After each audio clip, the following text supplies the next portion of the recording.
Vi lever i en lille bitte normal verden. Men hvis vi går dybt ind i skoven, vil vi finde et uendeligt stort, hemmeligt univers. Der er kæmpe trolde, elvere og magiske amuletter.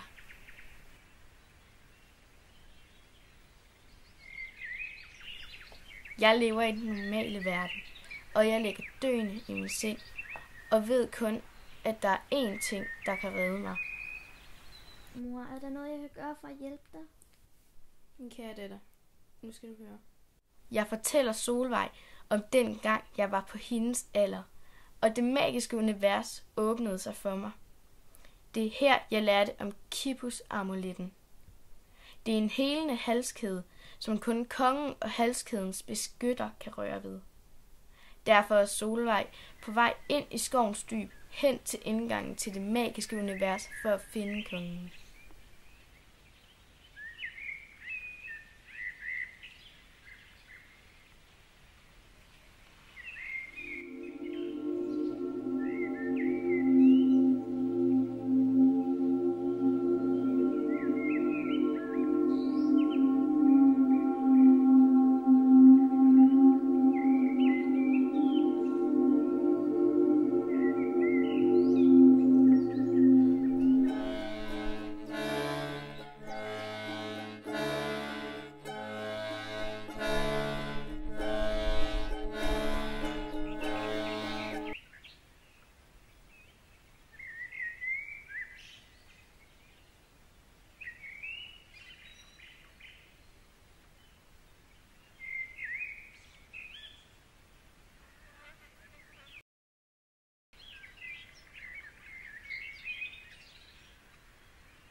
Kære tjener, kongen er blevet væk. Hvad? Jeg tror, I ved, hvor han er.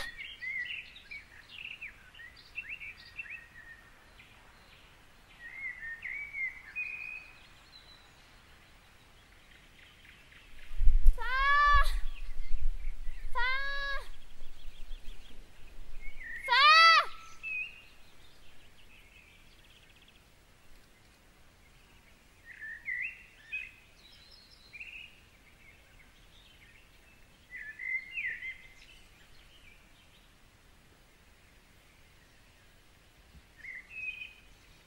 Hey, det er min far.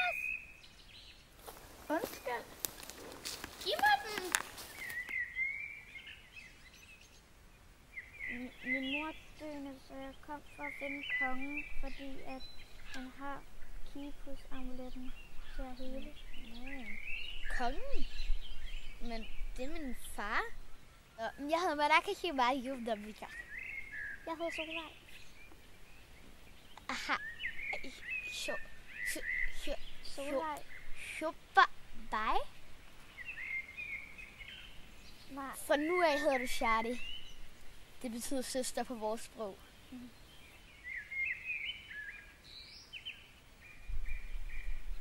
Tak, Maraki. Du kan bare kalde mig Malaka. Det gør alle andre. Okay.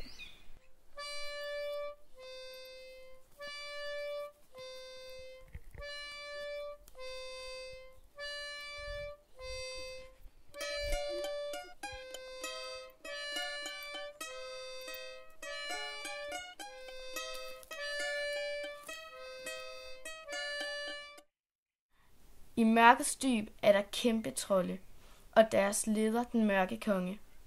Han er kongens tvillingerbror, som efter kongens kroning trak sig hen i den mørke verden af ren jalousi.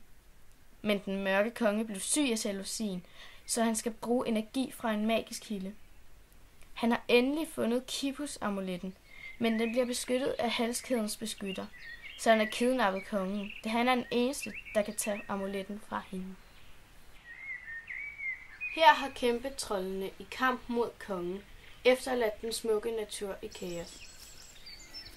Den mørke konge har altid sin hjælper ved hånden, men han er ikke blot en hjælper. Han er et menneske, som mod sin vilje er blevet forvandlet til et abevæsen, der bliver brugt som slave.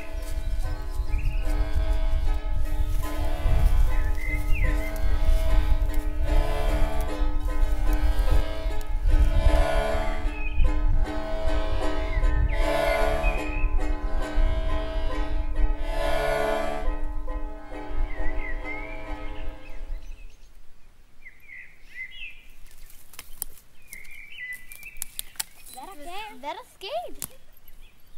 Det var troldene. Ja. Hvad? Troldene. De kom og tog halskæden. Halskæden? Altså den der kan hele? Ja, Hvilken vej gik de? den vej. Jeg må advare, der er farlige væsener den vej. Kom, vi bliver nødt til at finde den.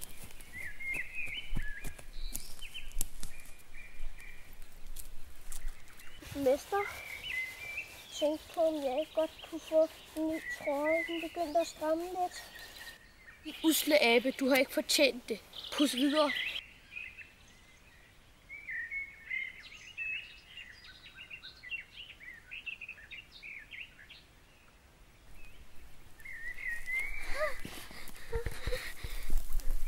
Hej piger. Skal I have noget slik?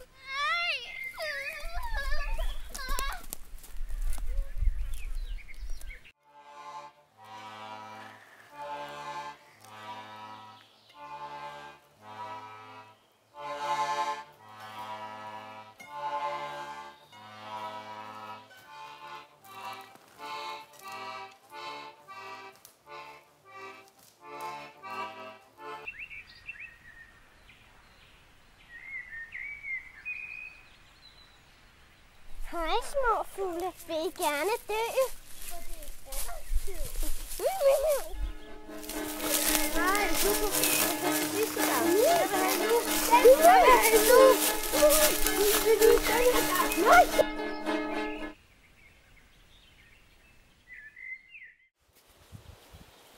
Insekter. Tjener. Kig.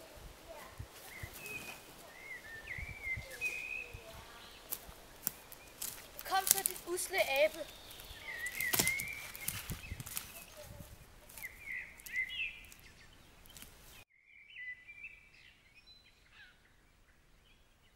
Hvad der ser ud som grene er i virkeligheden knoglerne fra tusindvis af elvere, dræbt ved et slag for 300 år siden.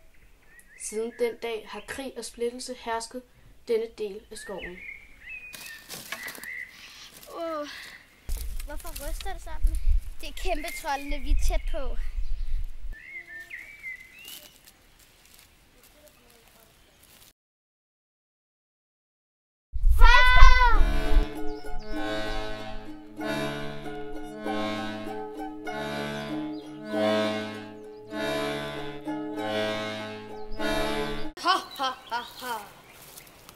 Dræb dem.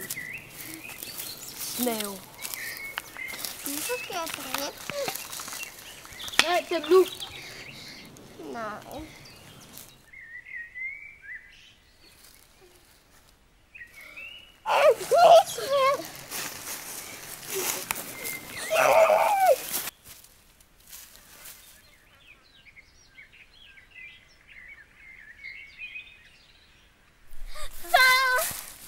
Her, det er Stine.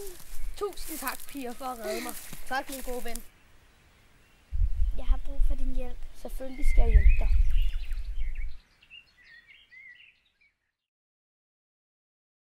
Jeg kan ikke tro det. Det er virkelig ham. Min barndom i den magiske verden har altid været i selskab med den smukke prins. Og nu er han konge.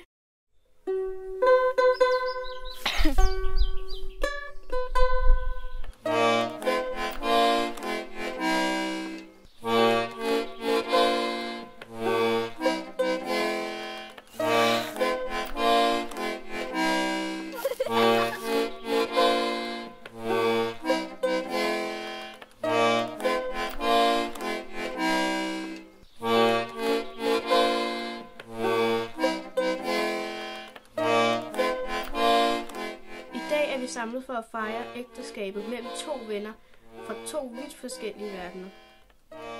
Vi fejrer, at jeg ikke længere er syg, at Kikus-amuletten er tilbage hos sin beskytter, og at to unge piger er blevet søstre, og at vores verdener er blevet forenet.